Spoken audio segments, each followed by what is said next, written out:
Hello everyone, कैसे हैं आप। आपका आपके YouTube channel Digvijay commerce classes पर एक बार फिर से स्वागत है। हम आपके लिए अपने इस YouTube channel Digvijay commerce classes पर बीकॉम के सिलेबस के कंपलसरी सब्जेक्ट कॉरपोरेट अकाउंटिंग की पूरी एक सीरीज लेके आ रहे हैं, जिसमें आपको एक तरफ से हर एक रूल और उनके प्रैक्टिकल क्वेश्चन 1 बाय 1 मिलता है। आप हमसे जुड़कर अपने कॉमर्स की पढ़ाई को एक प्रॉपर वे में पूरी कर सकते हैं। स्पेशली बीकॉम या एमकॉम के जितने भी सब्जेक्ट हैं, चाहे वो थ्योरेटिकल सब्जेक्ट हो या न्यूमेरिकल सब्जेक्ट हो, उनकी स्पेशल कोचिंग क्लासेस आपको यहाँ इस यूट्यूब चैनल पर अवेलेबल मिलती हैं। आप हमसे जुड़कर अपनी एग्ज़ाम प्रिपरेशन सबसे बेहतर तरीके से पूरी कर सकते हैं।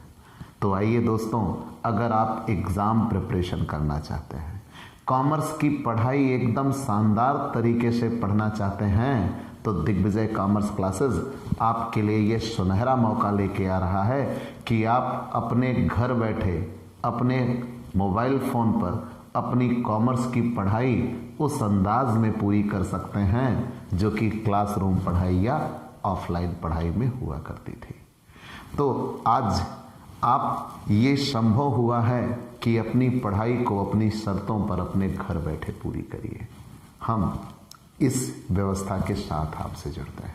तो अगर आप हमसे नए जुड़े हैं तो सबसे पहले हमारे इस YouTube channel Digvijay commerce classes को सब्सक्राइब करिए, शेयर करिए, बेल आइकन दबाइए ताकि आपको हमारे लेटेस्ट वीडियोस के अपडेट मिल सकें। प्यारे दोस्तों, आप हमसे पेड क्लास भी ले सकते हैं। पेड क्लास पाने के लिए आप हमारे व्हाट्सएप नंबर पर व्हाट्सएप करिए, मैसेज करिए, आपको पेड क्लास की पूरी जानकारी दे दी जाएगी, जिसमें आप बहुत थोड़े से शुल्क का भुगतान करके हमसे एक रेगुलर क्लास पाते हैं। PDF मिलेगा, डाउट सेशन रखा जाएगा, क्वेश्चन पेपर सॉल्व कराए जाएंगे। तो ये सब कुछ पाने के लिए आप हमसे पेड क्लास ले सकते हैं। और स्पेशली आपके लिए हम हर एक सब्जेक्ट के लिए PDF मिलेगा, डाउट सेशन रखा जाएगा, क्वेश्चन पेपर सॉल्व कराए जाएंगे। तो ये सब कुछ आपको पेड क्लास पर अवेलेबल मिलेगा। प्यारे दोस्तों, हम आपके लिए रिडेम्पशन ऑफ डिवेंचर्स लेसन की शुरुआत कर चुके हैं और आज the most important topic of redemption of debenture, हम ये कह सकते हैं कि ये लेसन इस पूरी बुक का सबसे इंपॉर्टेंट लेसन में से एक है, रिडेम्पशन ऑफ डिवेंचर्स। और अगर रिडेम्पशन ऑफ डिवेंचर्स इंपॉर्टेंट है तो रिडेम्पशन ऑफ डिवेंचर्स में सबसे ज़्यादा इंपॉर्टेंट सिंकिंग फंड है। अब हमारे सामने दो रास्ते बनते हैं। सिंकिंग फंड एक थ्योरेटिकल क्वेश्चन के तौर पर भी पेपर में आता है। सिंकिंग फंड एक थ्योरेटिकल क्वेश्चन के तौर पर पेपर में आता है और एक प्रैक्टिकल क्वेश्चन के तौर पर आता है, ठीक है ना। तो मैं ये चाहता हूं कि मैं थोड़ी सी थ्योरेटिकल बातें इसकी आपको बता दूं, फिर मैं आपको एक जर्नल एंट्री अलग से ना सिखा के मैं आपको प्रैक्टिकल क्वेश्चन में बताऊंगा और वही जर्नल एंट्री आप थ्योरी के लिए निकाल लीजिएगा, ठीक है। मतलब एक साथ आपके दो काम हो जाएंगे, बेहतर तरीके से हो जाएंगे। तो सबसे पहली चीज तो यह है, कंपनी सिंकिंग फंड कब बनाती है, ये होते क्या है, कैसे बनते हैं, कितने प्रकार होते हैं, तो ये ध्यान दीजिएगा। हम यहाँ पढ़ रहे थे अभी तक, कंपनी अपने ऋण पत्रों का शोधन लाभों से करती है, लाभ से शोधन, ठीक। कंपनी अपने ऋण पत्र का शोधन किससे करती है, लाभ से करती है। लेकिन अब यहाँ कंपनी के पास दो विकल्प सामने आते हैं। ध्यान दीजिएगा, हम उसी क्लास को आगे बढ़ा रहे हैं। ऋण पत्रों का शोधन, और ऋण पत्रों के शोधन के लिए हमने क्या चुना आज, सिंकिंग फंड। तो सबसे पहले मैंने ये कहा, कंपनी अपने ऋण पत्र का शोधन लाभ से करती है। ये कंपनी के लिए सबसे फेवरेबल बात होती है कि आप प्रॉफिट कमाओ, शोधन करो, क्योंकि पूंजी से शोधन करना उतना बेहतर नहीं माना गया। तो अगर कंपनी ने अपने ऋण पत्रों का शोधन लाभ से किया तो कंपनी के पास दो विकल्प बचते हैं, या दो विकल्प बनते हैं, कह लीजिए। कौन कौन से? कंपनी या तो अपने लाभ को अपने ही पास रखे और या कंपनी अपने लाभ को विनियोग कर दे। अब आप किसको बेहतर मानते हैं? तो बेहतरी की बात यह है कि अगर आप अपने ही पास रखते हो, मतलब रोकी गई आय को व्यवसाय के बाहर नहीं ले जाया जाएगा। तो जब कभी ऐसे हालात बनते हैं तो रोके गए लाभ को कंपनी व्यवसाय के बाहर विनियोग नहीं करती। तो इसके नियम तो पीछे आप पढ़ चुके हैं। समस्या ये होती है कि अगर हम व्यवसाय के लिए, मान लीजिए हमने ऋण पत्र का निर्गमन किया, मैं आज आपको वो बातें बताने जा रहा हूं, दावा है कि आपको ये बातें कहीं नहीं सुनने को मिली होंगी, ये गारंटी है हमारी। मैं आपके लिए वो परफेक्ट क्लासेस लेके आ रहा हूं। तो हमने ये कहा ऋण पत्रों का शोधन किससे करना है? लाभ से करना है। अगर ऋण पत्रों का शोधन लाभ से करना है तो कंपनी के पास दो विकल्प बनते हैं। कौन कौन से? कंपनी चाहे तो अपने ऋण पत्र को अपने ही पास रहने दे। दूसरा विकल्प क्या बनता है? कंपनी अपने लाभ को कहीं और लगा देगी। अब आप ये सोचिए कि आप कंपनी हो, आपको पैसों की ज़रूरत थी तो आपने डिवेंचर इश्यूड कर दिया, और जब आपने डिवेंचर इश्यूड कर दिया तो डिवेंचर इश्यूड होने के बाद आपने एक समय सीमा बता दी कि हम 4 साल बाद शोधन करेंगे। तो क्या जब 4 साल बीत जाएंगे आप तब शोधन की व्यवस्था शुरू करिएगा कि इन 4 वर्षों में आप शोधन के लिए पहले से प्रयासरत रहिएगा कि आपके पास अमाउंट आ जाए तभी तो रिडेम्पशन होगा? बेशक आप इन 4 वर्षों में जुटे रहेंगे पैसों की व्यवस्था के लिए, क्योंकि जिस दिन 4 साल बीते आपके पास कोई आसमान फाड़ के पैसे नहीं आएंगे, आपको व्यवस्था तो रखनी होगी ना। तो यही बात यहां निकल के आती है कि अगर कंपनी को अपने ऋण पत्रों का शोधन करना है और ऋण पत्रों का शोधन एक निश्चित समय बाद करना है तो कंपनी ऋण पत्रों के शोधन के लिए व्यवस्था करती रहेगी। कहां से? तो कंपनी लाभ कमाएगी और लाभ से एक निश्चित पैसा निकाल के रख लेगी क्योंकि उसे शोधन करना है। अब मैटर ये बना कि जब कंपनी को शोधन करना ही है, लाभ से पैसा निकाला ही गया, तो अपने पास रखा पैसा बढ़ेगा कि नहीं बढ़ेगा? रख लीजिए अलमारी में सहेज के, पैसे बढ़ने वाले नहीं हैं। तो एक विचारधारा संचालकों की ये बन के आती है कि क्यों ना इस पैसे को हम कहीं बाहर विनियोग कर दें, कुछ तो बढ़ेगा। वो बात बेहतर नजर आती है। तो वहां जब दो भावना बनी तो हमने ये कहा कंपनी ने ये निर्णय लिया कि उसे अपने ऋण पत्रों का शोधन करना है, और जब कंपनी ने यह निर्णय लिया कि उसे अपने ऋण पत्रों का शोधन करना है और एक निश्चित वर्ष में करना है या निश्चित समय पे करना है, और कंपनी अपने ऋण पत्रों का शोधन किससे करेगी? लाभ से करेगी। तो कंपनी के पास कितने विकल्प बन गए? 2। पहली चीज तो ये, कंपनी अगर लाभ से शोधन करती है तो अपने ही पास रहने दे, पहली बात। दूसरी बात, कंपनी अपने विनियोग को कहीं और लगा सकती है। अगर कंपनी अपने विनियोग को कहीं और लगा सकती है, अब ध्यान दीजिएगा, मैंने ये कहा कंपनी अगर अपने विनियोग को कहीं और लगा सकती है किसी और जगह, तो उस विनियोग पर कंपनी को क्या मिलेगा? ब्याज। और फिर उससे क्या होगा? उसके शोधन में सुविधा हो जाएगी, कुछ अमाउंट उसको अतिरिक्त मिल जाएगा। तो पूरी बातें आपको क्लियर हो गई। आप एक रिमाइंडर के तौर पर आ जाइएगा, ये मोस्ट इंपॉर्टेंट टॉपिक थ्योरी के लिए भी है, मोस्ट इंपॉर्टेंट टॉपिक। हम आज इसकी थ्योरी आपको क्लियर कर देते हैं, फिर हम इसके न्यूमेरिकल क्वेश्चन पर आपको ले चलेंगे। ठीक है, आपके लिए बेहतर यही होगा। तो सबसे पहली चीज मैंने ये बताया कि हम ऋण पत्रों के शोधन पर हैं। ऋण पत्रों के शोधन पर, ऋण पत्रों के शोधन में मैंने ये कहा कंपनी के लिए सबसे परफेक्ट बात ये बनती है कि कंपनी अपने लाभों से शोधन करे। कारण अगर लाभों से शोधन किया जाता है तो ये एक आइडियल स्थिति होती है।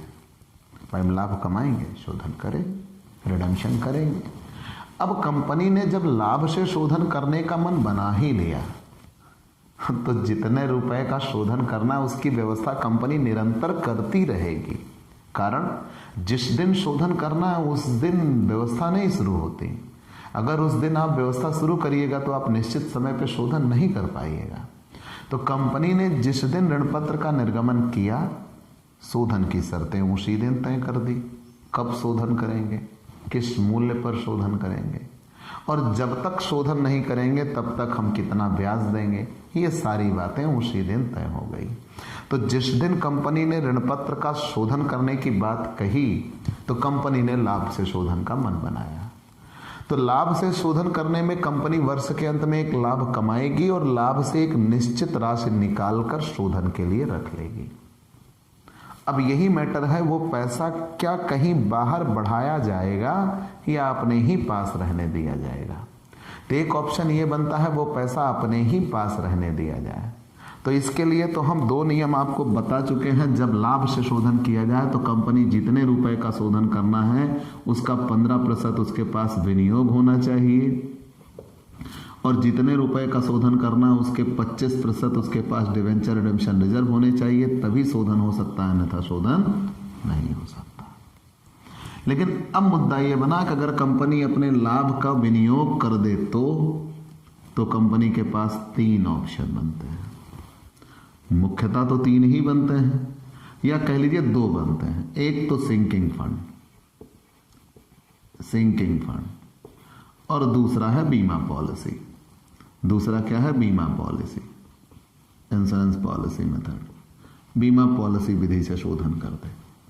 सिंकिंग फंड में भी 2 बनते हैं, एक संचयी सिंकिंग फंड, ठीक है ना, और एक असंचयी बनता है, कम्युलेटिव, नॉन कम्युलेटिव, संचयी, असंचयी, और बीमा पॉलिसी। अब ये हम यहाँ पे एक क्वेश्चन बन के आपके लिए तैयार हो रहा है, पूरी बात पकड़िएगा। हमने ये कहा कि कंपनी ने ऋणपत्रों का शोधन लाभ से करना है।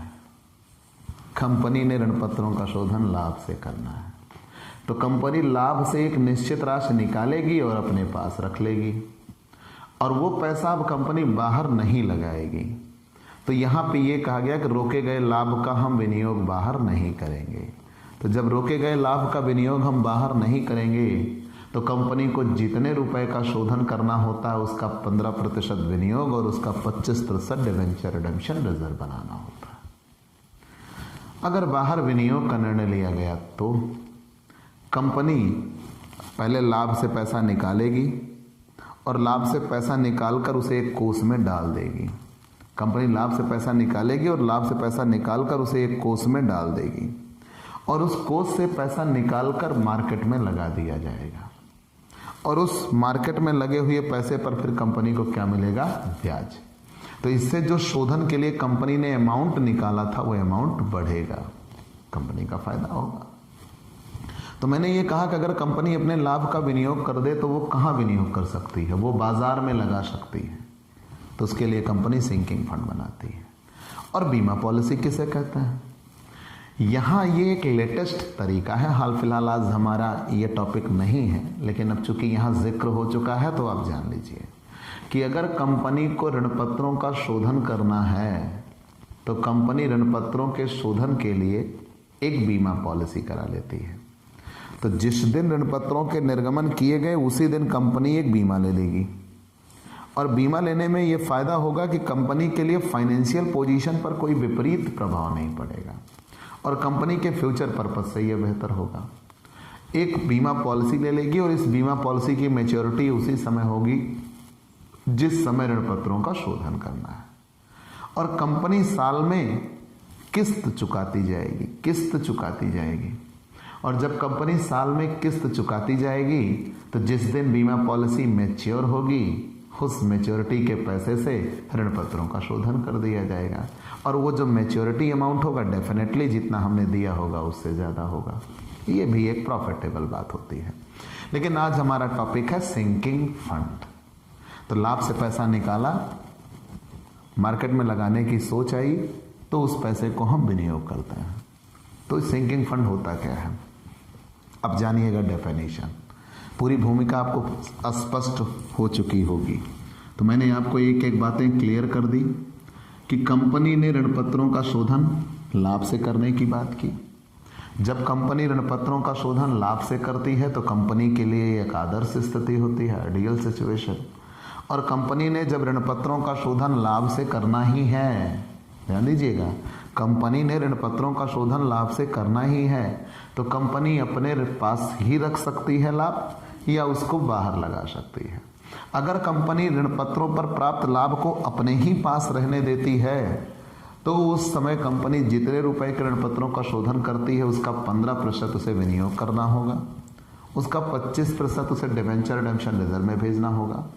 जिस दिन शोधन होगा, शोधन के पहले विनियोग बेचे जाएंगे तभी शोधन होगा, और जब संपूर्ण शोधन हो जाएगा तो जितना डिबेंचर रिडेम्पशन रहेगा वो जनरल रिजर्व में भेज दिया जाएगा। उम्मीद है ये सारे नियम आप पीछे पढ़ चुके हैं।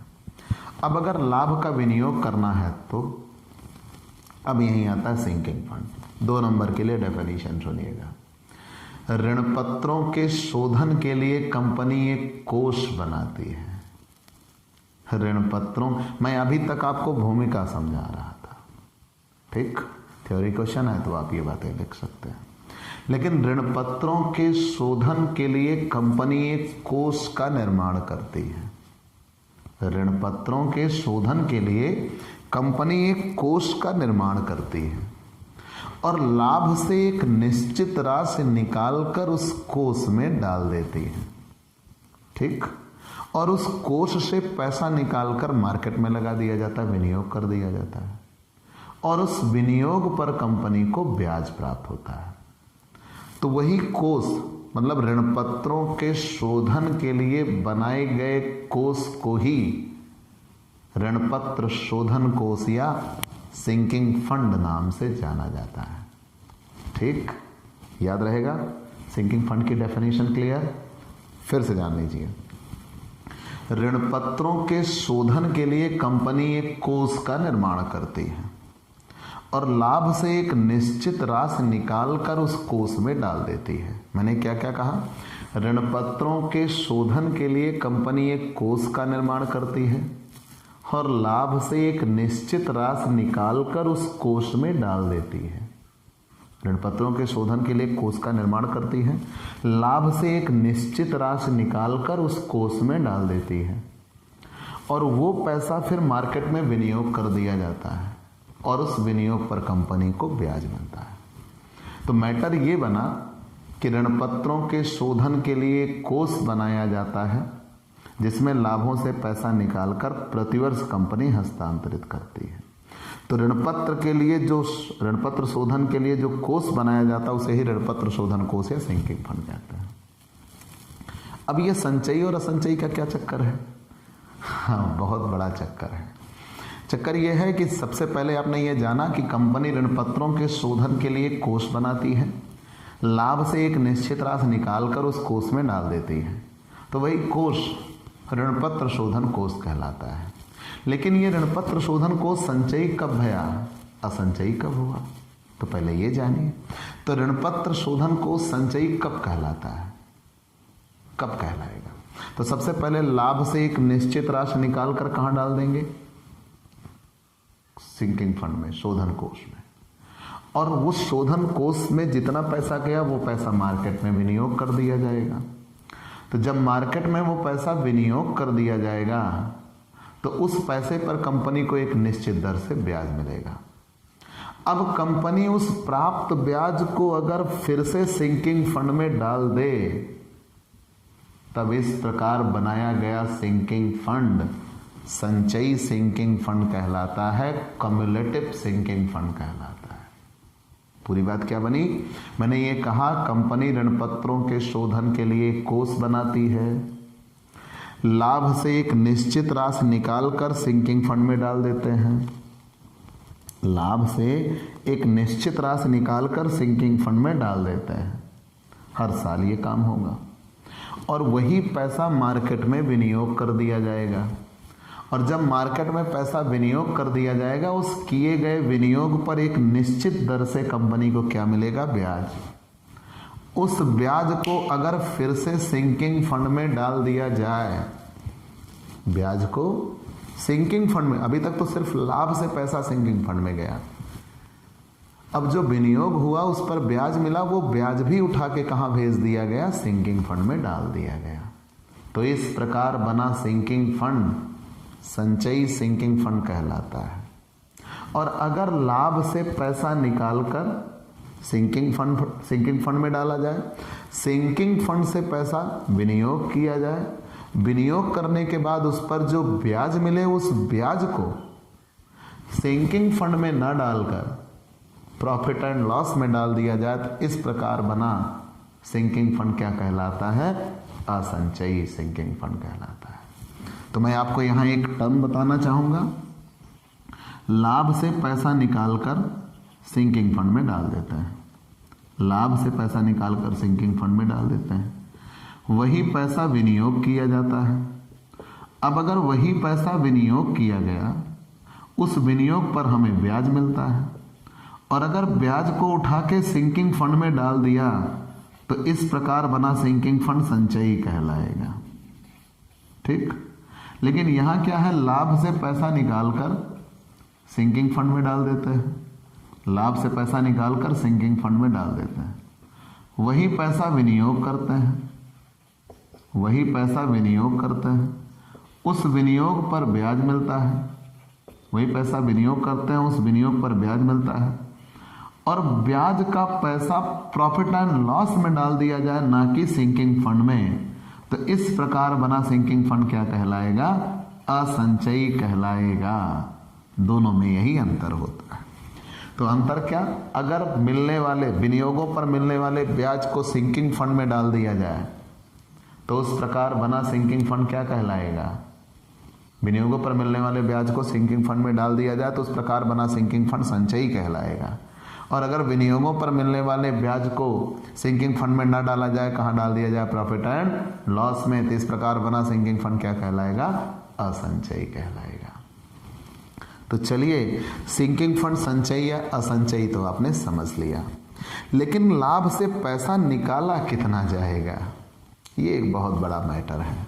लाभ से पैसा कितना निकालेंगे हर वर्ष? आप इसका स्क्रीनशॉट ले सकते हैं। बहुत अच्छे, लाभ से कितना पैसा प्रत्येक वर्ष निकाला जाता है, पहले हम ये सोचते हैं कि लाभ से प्रत्येक वर्ष हम कितना पैसा बाहर निकालेंगे। ठीक, ध्यान दीजिएगा। तो सबसे पहली चीज तो यह है कि अगर सिंकिंग फंड संचयी है, तो सिंकिंग फंड टेबल होती है, सिंकिंग फंड टेबल।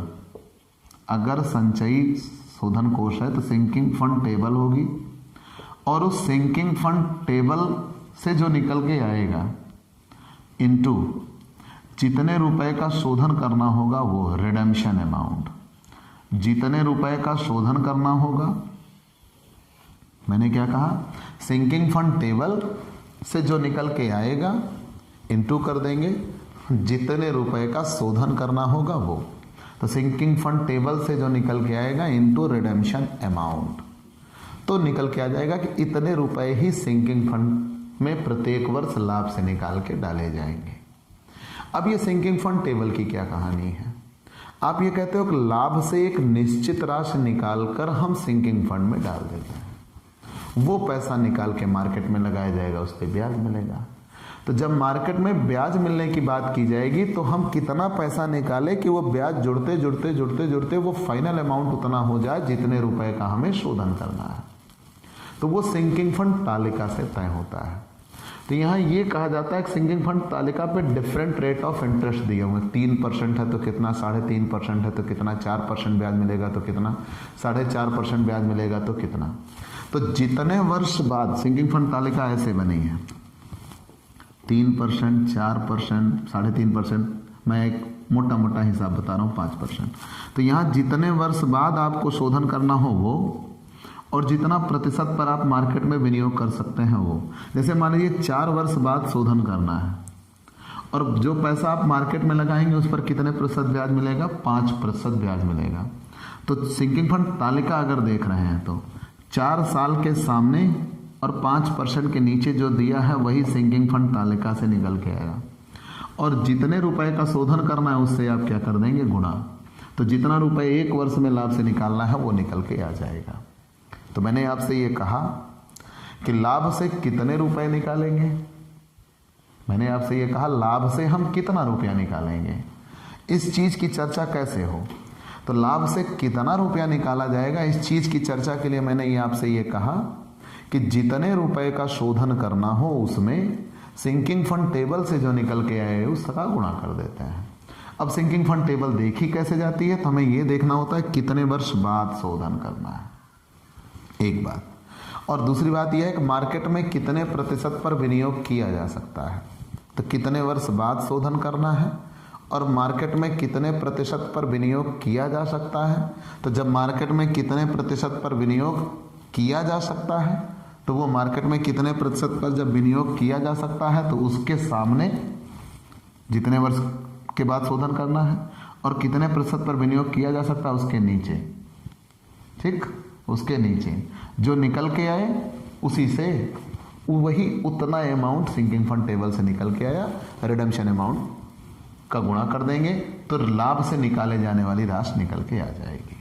तो ये तो टेबल देखने की बात। अच्छा, मान लीजिए अगर 3% पे शोधन करना हो, 3% ब्याज मिलेगा तो मैंने कहा ना जितने वर्ष बाद शोधन करना है उसके नीचे हम देखिएगा, और यहाँ पे जितने वर्ष बाद शोधन करना उसके सामने, और मार्केट में जितने प्रतिशत पर वो ब्याज के लिए विनियोग किया गया उतने प्रतिशत ब्याज के नीचे देखिएगा।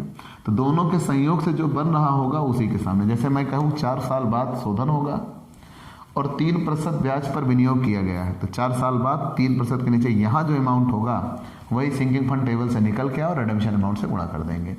तो बेसिकली आप ये कहिएगा जब संचयी शोधन कोष हो तो सिंकिंग फंड टेबल से जो निकल के आता है उसका रिडेम्पशन अमाउंट से गुणा कर देते हैं, वही उतना लाभ से पैसा प्रत्येक वर्ष निकाला जाता है। और ये क्वेश्चन में ऑलरेडी दिया रहता है कि सिंकिंग फंड टेबल क्या बताती है। अच्छा, एक बात और, क्या प्रीमियम जोड़कर यहाँ करते हैं? डेफिनेटली। अगर ऋण पत्रों का शोधन प्रीमियम पे करना हो तो यहाँ प्रीमियम के साथ रिडेम्पशन अमाउंट दिखाया जाता है। अगर असंचयी सिंकिंग फंड हो तब जितने रुपए का शोधन करना है, जितने रुपए का शोधन करना है, जितने समय बाद करना है उससे हम भाग कर देते हैं, और जो पैसा निकल के आएगा वही उतना प्रत्येक वर्ष लाभ से निकालकर सिंकिंग फंड में डाल दिया जाएगा।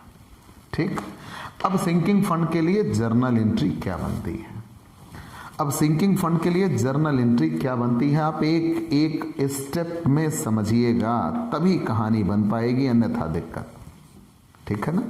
तो चलिए हम आपको बहुत ही मेहनत के साथ ये टॉपिक समझा रहे हैं। हम आते हैं कि सिंकिंग फंड के लिए जर्नल एंट्री कैसे बनेगी। ठीक,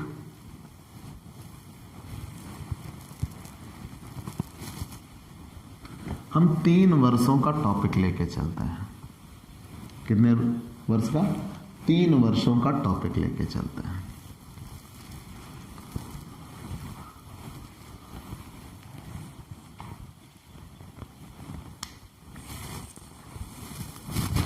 journal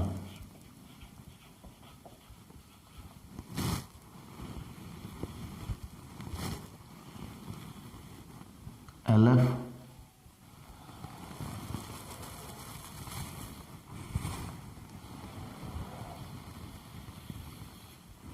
debit amount, credit amount. ठीक, debit amount, credit amount, LF particular. ठीक है, और यहां डेट।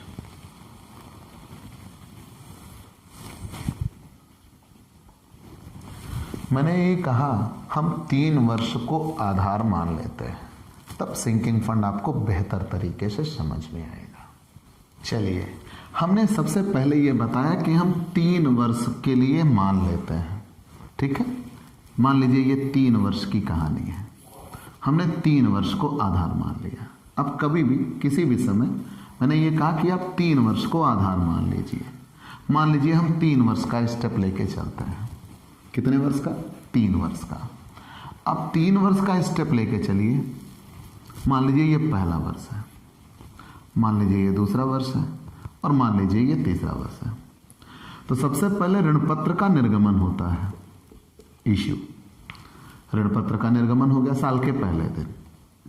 फिर साल के अंतिम दिन लाभ से एक निश्चित राशि निकालकर हम सिंकिंग फंड में डाल देते हैं।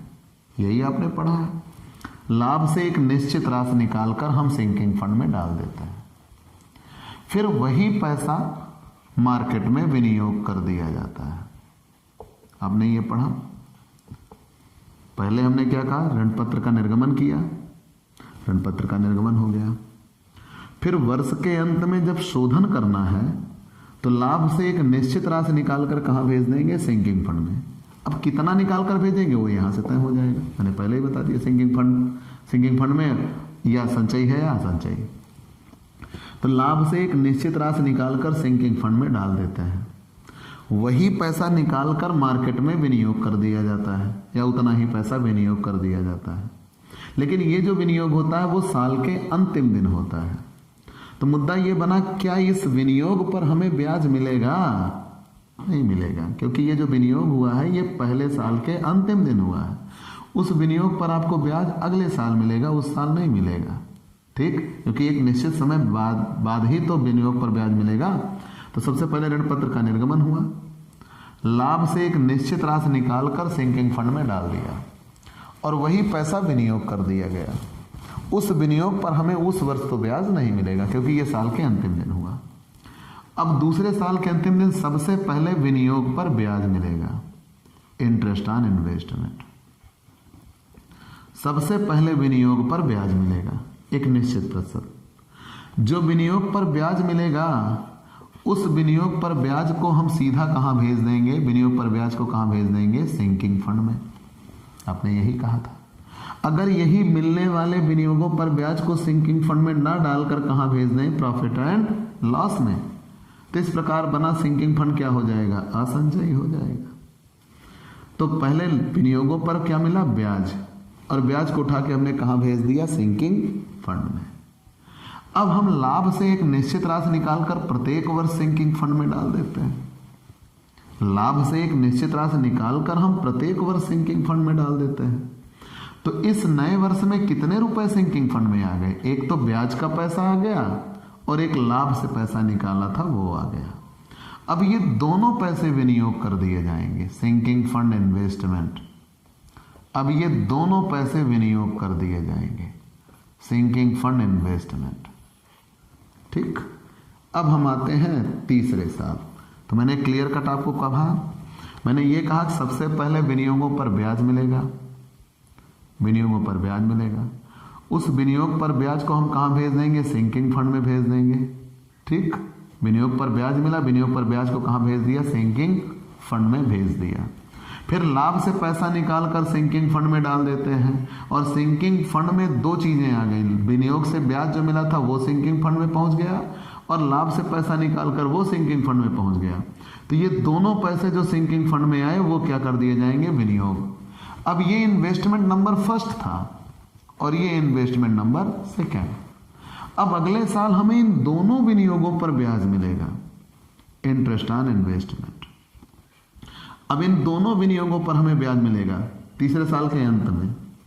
अब जब सबसे पहले हमें ब्याज मिलेगा उस ब्याज को उठा के हम सिंकिंग फंड में भेज देंगे। फिर लाभ से पैसा निकालकर सिंकिंग फंड में डाल देंगे। अब अंतिम साल अगर हो, यहां हम तीसरा साल ना दिखाकर इसे हम क्या मान लें? अंतिम साल, क्योंकि तीसरे साल भी बनते हैं, तीसरा साल, चौथा साल, पांचवा साल, छठवां साल, जितने भी वर्ष बनते हैं यही सीक्वेंस हमेशा बना रहेगा। यही इतना कि ब्याज मिलेगा, ब्याज का पैसा उठा के सिंकिंग फंड में भेज देंगे, लाभ से पैसा निकालकर सिंकिंग फंड में डाल देंगे, और यही दोनों पैसा निकालकर मार्केट में लगा देंगे। यही इतना काम हर साल करते रहेंगे। चीजें बदलेंगी अंतिम साल। चीजें अंतिम साल क्या बदलेंगी? पहले ब्याज मिलेगा, ब्याज उठा के कहां भेज देंगे? सिंकिंग फंड में भेज देंगे। ब्याज मिला, ब्याज उठा के सिंकिंग फंड में डाल दिया। लाभ मिला, लाभ से पैसा निकाल के कहां डाल दिया? सिंकिंग फंड में डाल दिया। अंतिम साल विनियोग किया नहीं जाता, बल्कि जितने विनियोग हो चुके होते हैं उन विनियोगों को बेचा जाता है। तो ये विनियोग और ये विनियोग जो हो चुका था उन विनियोगों को बेचा जाएगा, विनियोग को बेचेंगे और विनियोग को बेचकर शोधन करेंगे। विनियोग को बेचकर शोधन किया जाएगा अंतिम वर्ष। अब मुद्दा ये बना, क्या विनियोग सममूल्य पर बिकेंगे, क्या विनियोग लाभ पर बिकेंगे, क्या विनियोग हानि पर बिकेंगे। तो अगर विनियोग लाभ पर बिकते हैं तो जितने रुपए का लाभ होगा वो सिंकिंग फंड में डाल देंगे और जितने रुपए का लाभ हुआ होगा उतना रुपया वर्ष शोधन हो जाने के बाद कैपिटल रिजर्व में भेज दिया जाएगा सिंकिंग फंड से निकाल के। मैंने आपसे क्या कहा, अगर विनियोग लाभ पर बिके तो लाभ पर बिके तो जितने रुपए का लाभ होगा उतना पैसा सिंकिंग फंड में डाल देंगे और शोधन हो जाने के बाद जितने रुपए का लाभ प्राप्त हुआ था वो लाभ कैपिटल रिजर्व में भेज दिया जाएगा। बाकी शेष सिंकिंग फंड का अमाउंट जनरल रिजर्व में भेज देंगे। और अगर मान लीजिए घाटे पे बिका तो जितना घाटा हुआ उतना सिंकिंग फंड से निकाल लेंगे और अंत में सिंकिंग फंड में जितना पैसा बचा होगा वो जनरल रिजर्व में जाएगा। पूरी बात क्या बनी? जब अंतिम वर्ष की हम बात कर रहे हैं तो सबसे पहले विनियोग को बेचा जाएगा, विनियोग को बेचकर शोधन होगा। अगर सममूल्य पर बेचा गया तो कोई दिक्कत ना हुई, अगर सममूल्य पर ना बिका, फायदे पे बिका तो मैंने बार बार आपसे कहा कि अगर विनियोग को फायदे पर बेचा गया तो जितना रुपया फायदा हुआ वो फायदा सिंकिंग फंड में डाल देंगे और शोधन हो जाने के बाद उतना ही पैसा कैपिटल रिजर्व में भेज दिया जाएगा जितना फायदा हुआ था और सिंकिंग फंड का जो बचा अमाउंट होगा वो जनरल रिजर्व में भेज दिया जाएगा। और अगर घाटे पे बिका तो जितना घाटा होगा उतना सिंकिंग फंड से निकाल लेंगे और अंत में सिंकिंग फंड में जितना पैसा होगा वो जनरल रिजर्व में भेज दिया जाएगा। ठीक है, ये इतना विधिवत तैयार कर लीजिएगा। फिर हम जर्नल एंट्री पे बढ़ चलते हैं। तब यहां जाके जर्नल एंट्री आपको मिलेगी। अब एक एक स्टेप की मैं जर्नल एंट्री आपको सिखाता चलता हूं। अब ये आपके लिए एक मार्गदर्शक की भूमिका निभाएगा। तो सबसे पहले ऋण पत्र का निर्गमन हो चुका होगा, उसकी हम यहाँ बात नहीं करते। तो सबसे पहले साल के अंत में, फर्स्ट ईयर, पहले साल के अंत में, तो जब पहले साल के अंत में सबसे पहले क्या काम हुआ था, लाभ से पैसा निकालकर सिंकिंग फंड में डाल दिया गया था। यही बात हुई। तो लाभ से पैसा निकालकर surplus in statement of profit and loss account debit, surplus in statement of profit and loss account debit, लाभ से पैसा निकालकर कहां भेज दिया गया, सिंकिंग फंड में, या इसे डिवेंचर रिडेम्पशन रिजर्व भी कहते हैं। ठीक है ना, सिंकिंग फंड में पैसा डाल दिया। लाभ से पैसा निकाला जाएगा तो लाभ डेबिट होगा और सिंकिंग फंड में डाल दिया। आप याद रखिएगा, जब जब पैसा सिंकिंग फंड में जाएगा तो सिंकिंग फंड बढ़ेगा, मतलब वो क्रेडिट होगा, और जब सिंकिंग फंड से पैसा निकलेगा तो सिंकिंग फंड डेबिट होगा। ये याद रखिएगा। तो मैंने ये बार बार आपसे कहा, लाभ से पैसा निकालकर हम सिंकिंग फंड में डालेंगे। तो लाभ से पैसा निकाला मतलब लाभ घट गया, सिंकिंग फंड में डाल दिया तो सिंकिंग फंड बढ़ गया। यही तो मैं बार बार बोल रहा हूं, लाभ से पैसा निकालकर सिंकिंग फंड में डाल देंगे, फिर वही पैसा विनियोग कर दिया जाएगा। तो जब वही पैसा विनियोग किया जाएगा तो sinking fund investment account debit, sinking fund investment account debit विनियोग कर दिया गया। और वो विनियोग करेंगे तो हमारे पास विनियोग तो आ जाएगा, लेकिन हमारे पास से रुपया चली जाएगी। तो जब विनियोग हमारे पास आया तो sinking fund investment account debit और रुपया हमारे पास से चली गई तो बैंक क्रेडिट हो गया। तो पूरी बात क्या बनी, पहले साल की कहानी खत्म। मैंने आपसे ये कहा था कि लाभ से पैसा निकालकर सिंकिंग फंड में डाल देते हैं। लाभ से पैसा निकालकर सिंकिंग फंड में डाल दिया तो लाभ डेबिट हो गया, सिंकिंग फंड क्रेडिट हो गया। क्योंकि लाभ घटता है तो लाभ डेबिट होता है, लाभ बढ़ता है तो लाभ क्रेडिट होता है। लेकिन यहाँ लाभ से पैसा निकाला गया मतलब लाभ घटेगा, लाभ डेबिट कर दिया, surplus in statement of profit and loss account debit to sinking fund, लाभ से पैसा निकालकर हम सिंकिंग फंड में भेज देंगे। ठीक है, लाभ से पैसा निकालकर सिंकिंग फंड में डाल दिया, फिर वही पैसा विनियोग कर दिया गया। तो जब पैसा विनियोग कर दिया गया तो विनियोग हमारे पास आएगा। तो विनियोग असेट्स होती है ना, debit, sinking fund investment account debit part comes in, credit part goes out, और बैंक में रुपया कम हो जाएगा क्योंकि यहीं से हम सीधा विनियोग कर देंगे। अब बात आई दूसरे साल की, दूसरे साल के अंतिम दिन, सेकेंड ईयर। तो सबसे पहली चीज ये होगी दूसरे साल के अंतिम दिन या प्रत्येक वर्ष के अंतिम दिन, एवरी ईयर लास्ट डे। मैंने यहाँ दूसरा साल लिखा, मैंने यही कहा था आपसे दूसरा, तीसरा, चौथा, पांचवा जितने भी साल होंगे हर साल ऐसा ही होगा। तो सबसे पहले लाभ से विनियोग किया गया, सिंकिंग फंड में पैसा डाला, सिंकिंग फंड से विनियोग किया गया, उस विनियोग पर हमें ब्याज मिलेगा।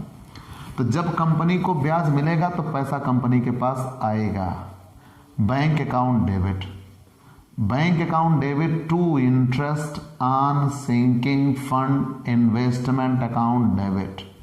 मैं हेडिंग डाल के नहीं बता रहा आपको, लेकिन जब जब आप थ्योरी के लिए रूल लिखेगा तो आप बताइएगा आपने यहाँ क्या किया। लाभ से पैसा विनियोग सिंकिंग फंड में डाल दिया, सिंकिंग फंड का वही पैसा विनियोग कर दिया गया, और किए गए विनियोग पर हमें क्या मिल गया, ब्याज। तो बैंक अकाउंट डेबिट, ब्याज मिला, to interest on sinking fund investment account, ठीक है, ब्याज मिल गया। तो जब ब्याज मिला तो कंपनी के पास पैसा आया, बैंक अकाउंट डेबिट, और interest on sinking fund investment company के लिए इनकम बन गई। अब इसी ब्याज को कंपनी कहाँ भेज देगी, सिंकिंग फंड में। तो जब इस ब्याज को सिंकिंग फंड में भेजेगी तब ये ब्याज घट जाएगा, तो तुरंत इसे हम क्या कर देंगे, डेबिट। तो interest on sinking fund investment account debit, interest on sinking fund investment account debit, और इसे कहाँ भेज देंगे, सिंकिंग फंड में, टू सिंकिंग फंड, ठीक है ना। Interest on sinking fund account debit to sinking fund account. फिर मैंने ये कहा है, पहले कहा ना ब्याज मिलेगा, और मिलने वाले ब्याज को हम कहाँ भेज देंगे, सिंकिंग फंड में। फिर वर्ष के अंत में लाभ से पैसा निकाल कर कहाँ भेज देंगे, सिंकिंग फंड में।